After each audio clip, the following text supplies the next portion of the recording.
no queremos más de la quisiera, no queremos más personalismo. Nosotros queremos estar en la mesa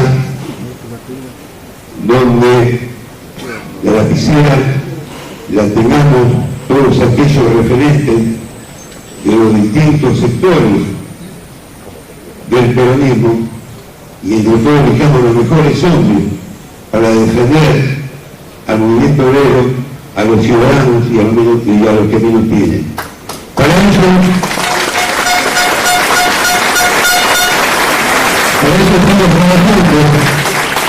eso estamos trabajando desde el MASA.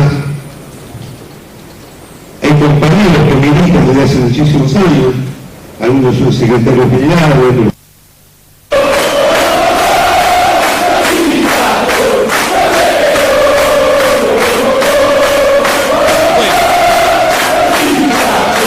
Definiciones una tras otra y claramente el hecho de certificar que las elecciones de este año van a jugar un papel determinante en el futuro de la Argentina.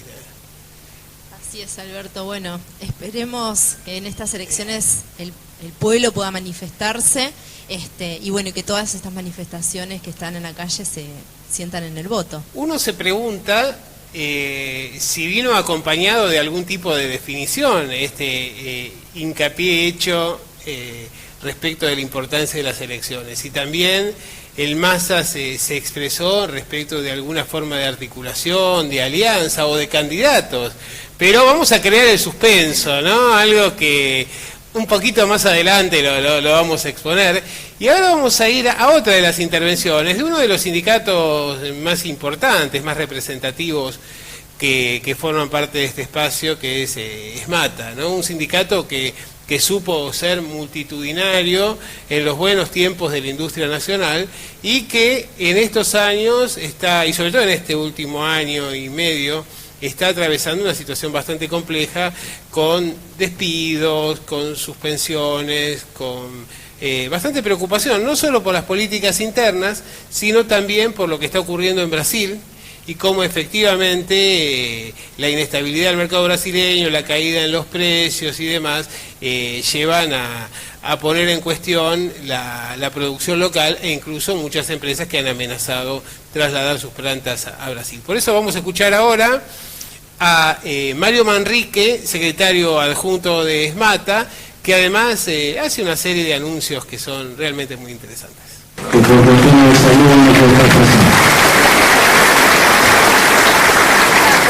Es difícil tomar la palabra después de las exposiciones que han hecho mis compañeros. Han hecho un relato muy exhaustivo, muy profundo de la situación que hoy vivimos socialmente en nuestro país. Situación que obviamente debemos cambiar. Alguna vez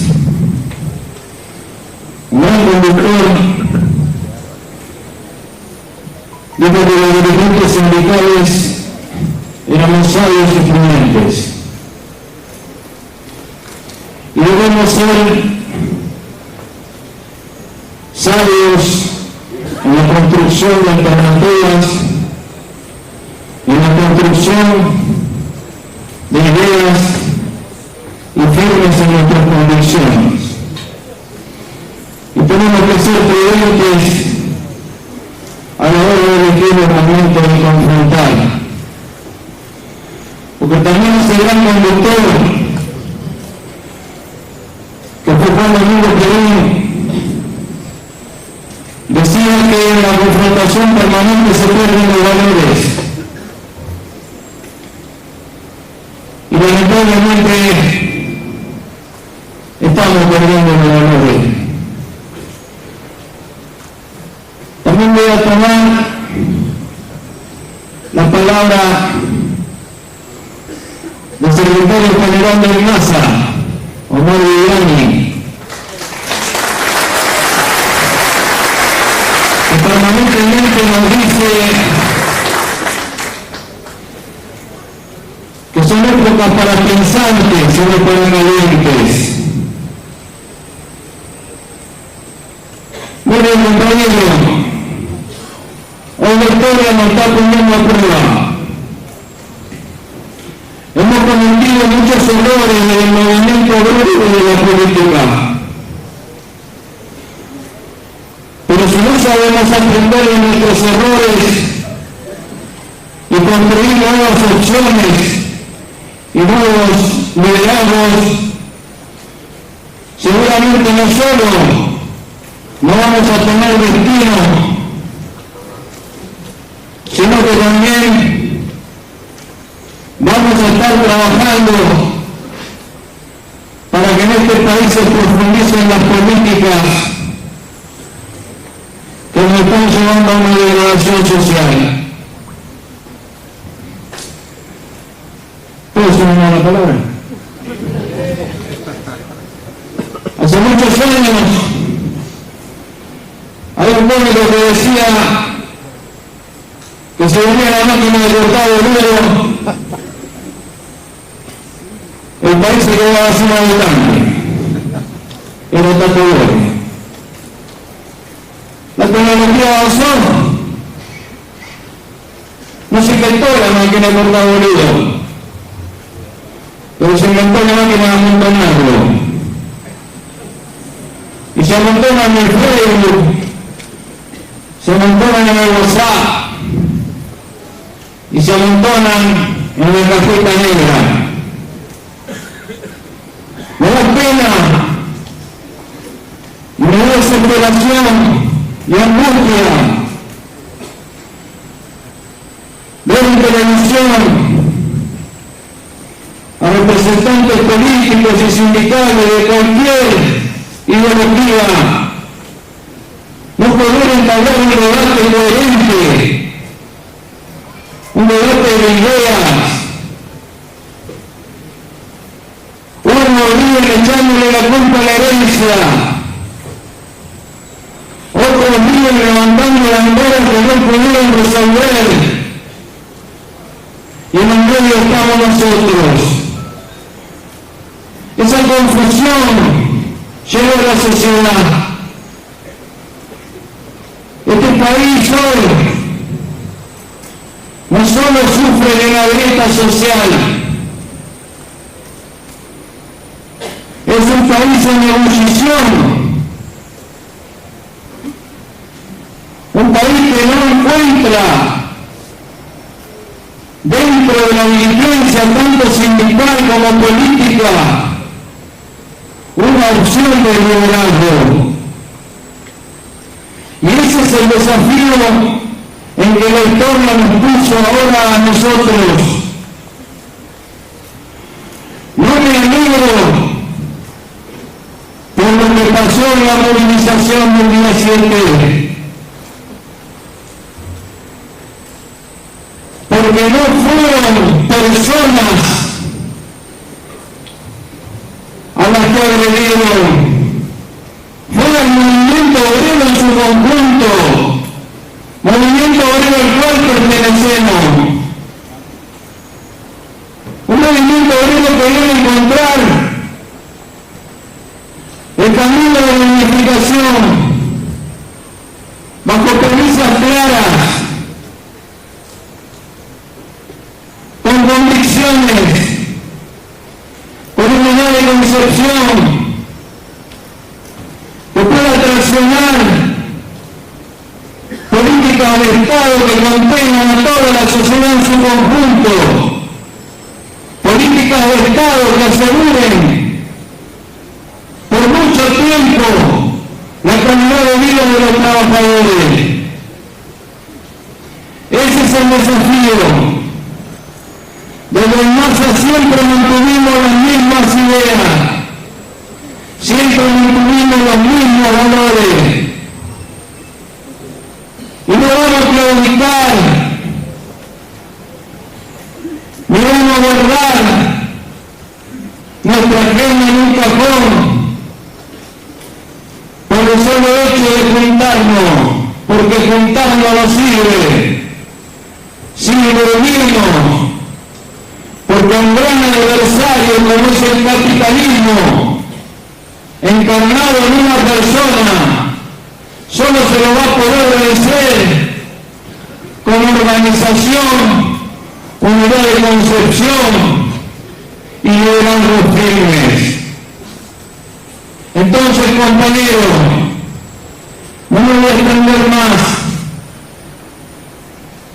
Simplemente decirles que llegó la hora de comprometernos. Todos sabemos las montañas que hicimos, de un lado, del otro, de los costados. Ya no podemos más seguir echándole la culpa a nadie. Es hora de ponernos de pie y empezar a transitar el camino de la transformación social en este país, que lleve al pueblo trabajador a recuperar la dignidad de él y su familia. Muchas gracias, compañeros.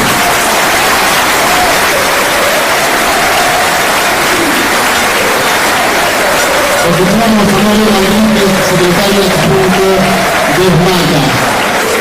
Hoy en el Celsa, el MACA está mostrando unidad en el escenario y unidad en los trabajadores.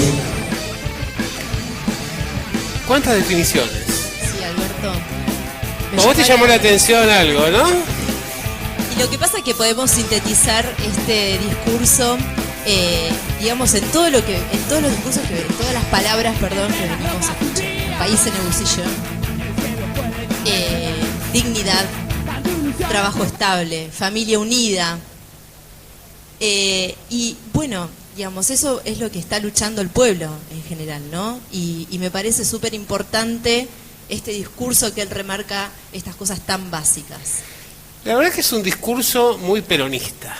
Eso lo ¿no? iba a decir. Y me parece que una cosa que se respiraba en el evento de hoy de la mañana era justamente esto, el peronismo. Y se respiraba por distintas cuestiones. Por ejemplo, en las alusiones al Papa Francisco y al hecho de que cuando quedaba alguien desocupado no era alguien solamente, sino que era una familia que se perdía, que caía en la pobreza, que caía en una situación de desesperación. Y la otra cuestión también muy importante es que cuando se perdía un empleo en blanco caían 3 trabajos en negro, 3 trabajos informales.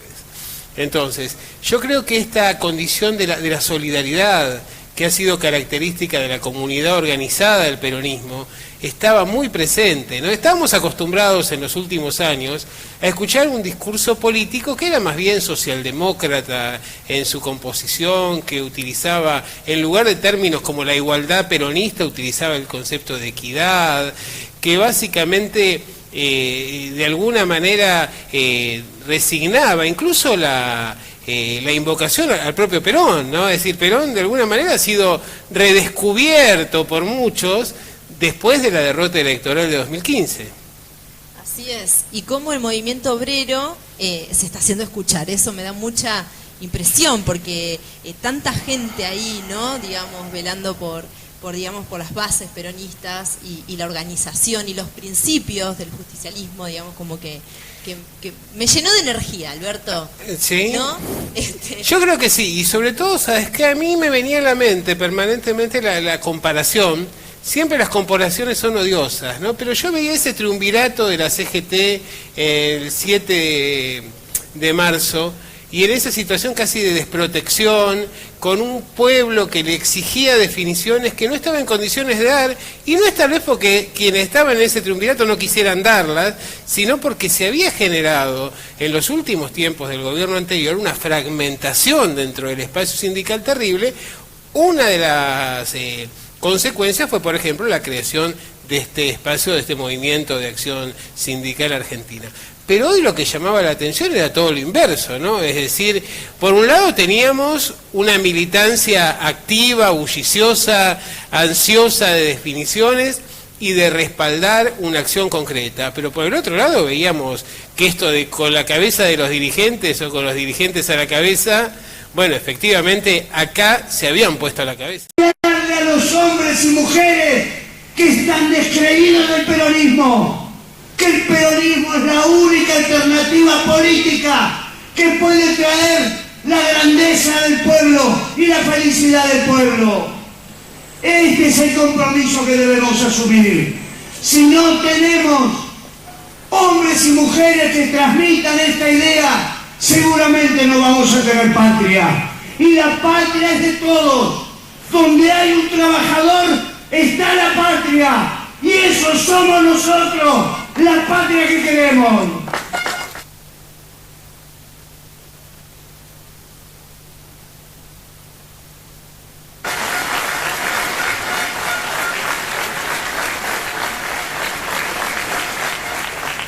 Por eso, compañeras y compañeros, bien lo señalaba el Chango Sacia recién, no integramos el consejo directivo de la CGT porque algunos compañeros creyeron que entre 4 o 5 iban a envolver al actual presidente.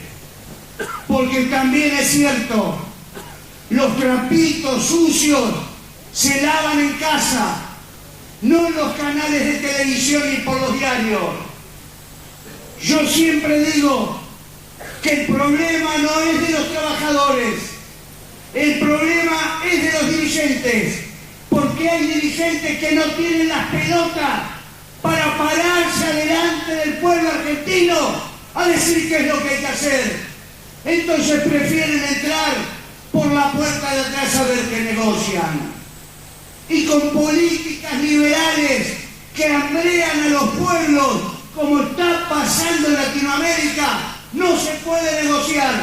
Se los tiene que enfrentar hasta las últimas consecuencias.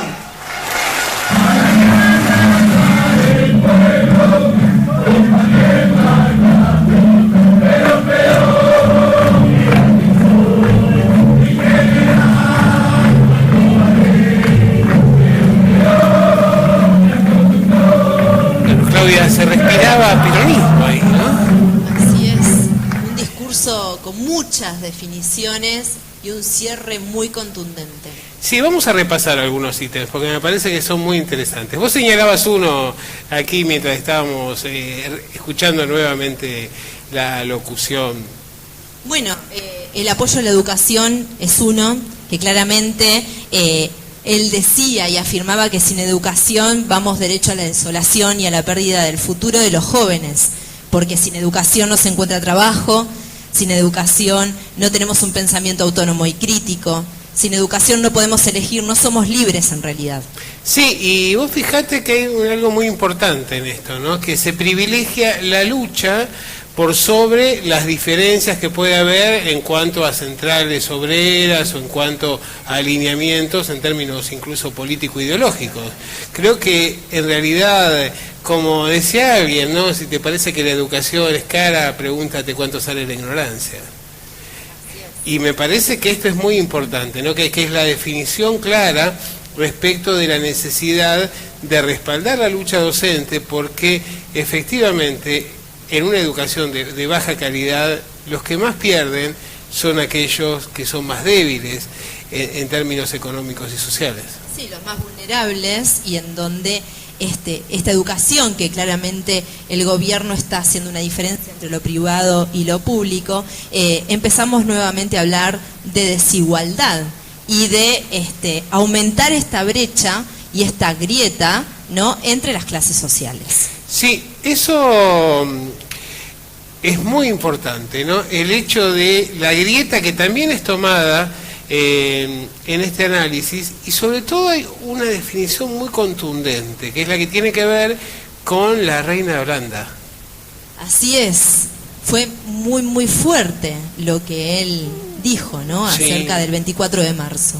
Todo el contexto de la dictadura y cómo en un 24 de marzo no hubo un acto oficial y nuestro presidente eligió ir a visitar a la reina de Holanda, cuando en realidad recordemos que en su casamiento su padre no pudo asistir por sus actos en la dictadura. Por haber sido cómplice de la dictadura, haber sido uno de los responsables justamente de la dictadura cívico-militar. Y esto realmente es preocupante, ¿no? Porque las denuncias exceden largamente lo que tiene que ver la cuestión puramente sindical, porque efectivamente creo que lo que hace el sindicalismo es un reclamo y una apuesta firme por la democracia, pero no solo por la democracia de formas, sino fundamentalmente por la democracia social, por lo que tiene que ver con la integración social, con la equiparación en términos de las posibilidades, con la igualdad.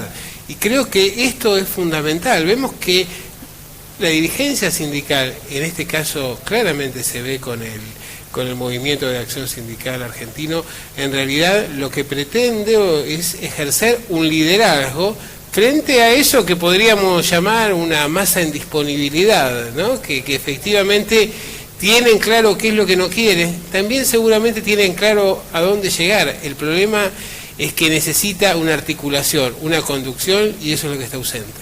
Así es, una de las cosas que declara Viviani es que no es el problema de los trabajadores, sino justamente es el problema de los dirigentes. Que los dirigentes, bueno, él sostenía de que entran por la puerta de atrás a negociar, cuando en realidad no hay que negociar, sino que hay que afrontar estas políticas que van en contra de los trabajadores. Claro, esto era algo, ahí está retomando algo que había dicho Mario Manrique de ESMATA, ¿no? Que es el hecho de que muchos dirigentes parece que no tienen la entereza moral como para afrontar seriamente, para sentar posición frente a las autoridades, y él denunciaba que bueno, que por esa razón era que arreglaban a escondidas y esto generaba un descrédito para el movimiento obrero en su conjunto. Y yo creo que es muy importante llamar la atención sobre eso. También llamaba la atención Manrique, algo que va a retomar Viviani también, sobre la relativización de esta pesada herencia, que en realidad parece haber sido no tan pesada, ¿no?, en términos de los cambios que se han producido en este último año y medio. Entonces creo que claramente hay definiciones, sobre todo políticas. Cuando estábamos editando este material, en realidad nos resultaba prácticamente imposible cortar ningún párrafo, ¿no?, hacer una selección.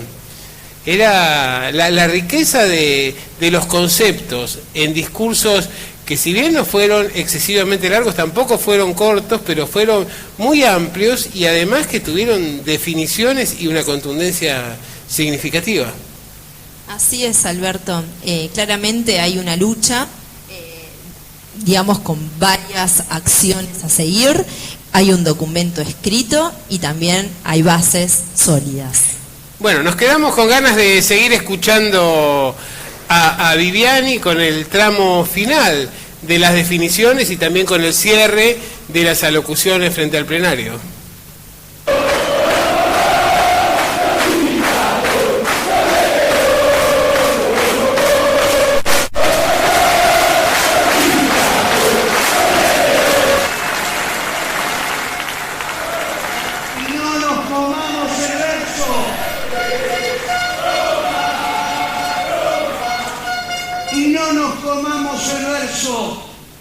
De que los trabajadores somos golpistas, porque cada vez que hubo un golpe de Estado en Argentina, los platos rotos los pagamos los trabajadores, o con salario, o con pérdida de fuente de trabajo, o con desaparecidos.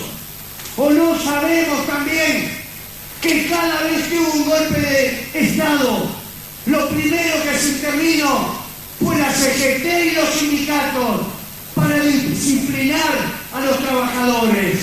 Entonces le decimos al señor presidente que se quede tranquilo, tiene que cumplir el mandato hasta el último día, pero también le solicitamos que mire lo que está pasando abajo, que salgan de adentro del reposo donde viven y que miren la necesidad del pueblo argentino.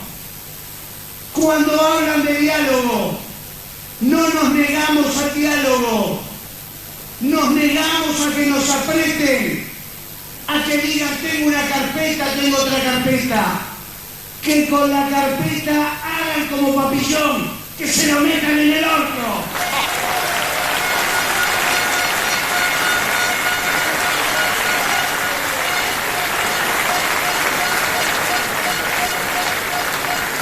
Por eso, compañeras y compañeros, el 6 de abril vamos fiscalización de los discursos.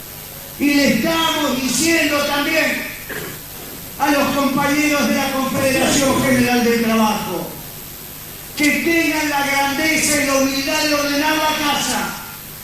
La CGT es la casa de los trabajadores. Que no estén un sector por un lado u otro sector por otro. Que tengan en claro que el pueblo argentino trabajador está esperando de la gran decisión de la CGT. Y si no les da el cuero, muchachos, hay que barajar y darle nuevo. Que dejen el lugar a compañeros dirigentes y compañeras dirigentes que estén a la altura de las circunstancias.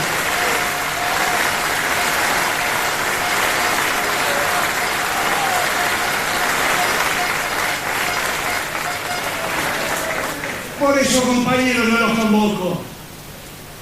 A los compañeros y a las compañeras, a que esto que han escuchado de acá y que les agradezco con el respeto que lo han hecho, lo transmitan.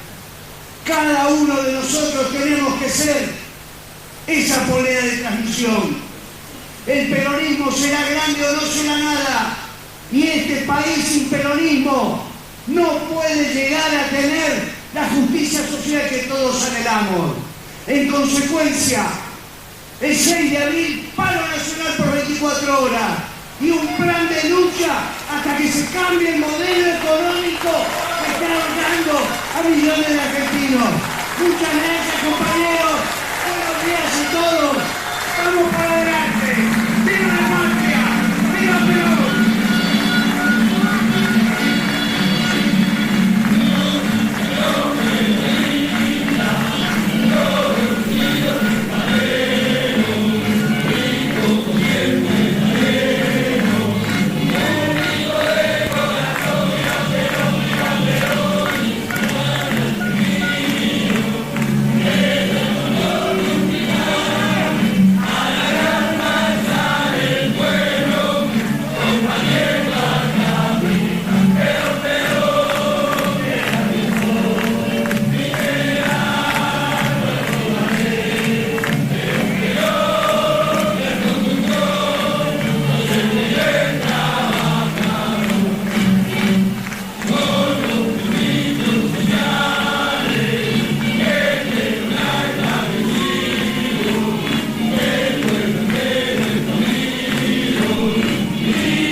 Bueno, todas definiciones, y en realidad aquí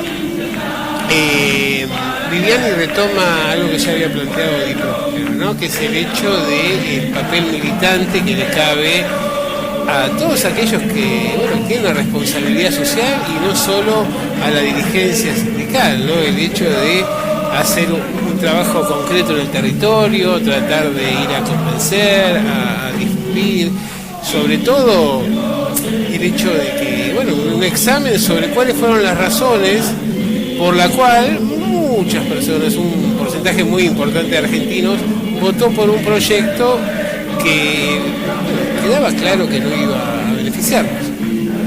Sí, así es. Y él declara el rol primordial que tuvieron los medios de comunicación, digamos, en esto, ¿no? El apoyo que los medios de comunicación más escuchados por la gente, más populares, hicieron en apoyo al gobierno. Pero y frente a los medios es muy interesante porque lo que se opone, se plantea es, frente al intento de manipular o de formar la opinión pública, la necesidad de trabajar concretamente sobre el territorio, ¿no? Trabajar sobre el vecino, en el puerta a puerta. Y otra de las definiciones que me llama la atención y que él es muy claro, es el tema de que también a los trabajadores este gobierno nos llama que somos golpistas, ¿no? Que somos los que desestabilizamos, que somos los que protestamos, que somos los que estamos en la calle. Bueno, por ejemplo, en el ámbito educativo, que ahora es, digamos, lo que está emergiendo en la lucha y lo que está en los medios de comunicación, los docentes no quieren dar clases, los docentes están boicoteando la educación y demás. Pero en realidad, él dice que los trabajadores no somos los golpistas. Bueno, los trabajadores no somos golpistas, naturalmente, pero creo que ese es un discurso que toma este gobierno y que han tomado otros gobiernos. Es decir, la crítica, por ejemplo, ya que estabas hablando vos de la reivindicación de la lucha de los docentes, la crítica a los docentes, a las condiciones de trabajo, al ausentismo y demás, también fueron formuladas por el gobierno anterior, es decir, no es algo característico de este gobierno, tiene que ver con un discurso político que confronta una situación determinada. Tampoco hay que tomar los discursos políticos a rajatabla, claramente se intenta superar una coyuntura y me parece que, pero claramente lo que se intenta hacer es, digamos, quitar de la agenda este tipo de asociación, por eso la definición tan contundente. Yo no creo que el gobierno piense que los trabajadores son golpistas, ni mucho menos, simplemente son discursos de forma. Claro, de hecho están yendo contra los sindicatos, ¿no? El tema de desestabilizar. ¿Cómo es eso, Alberto, que anda circulando este discurso de desestabilizar los sindicatos, de sacarle la personalidad jurídica, y demás? ¿Suena como en la época de la dictadura donde fueron intervenidos o no viene por ahí la relación? Bueno, la verdad yo no iría. Me parece que ese es un discurso que intenta instalar un sector, pero que es un discurso que tiene poco que ver con la realidad. Nosotros vivimos en un Estado de Derecho. Pueden gustarnos más o menos las decisiones políticas que se toman, pero vivimos en un contexto institucional, funciona el Parlamento, circulan los discursos críticos. Me parece que nada amenaza la vigencia de la democracia.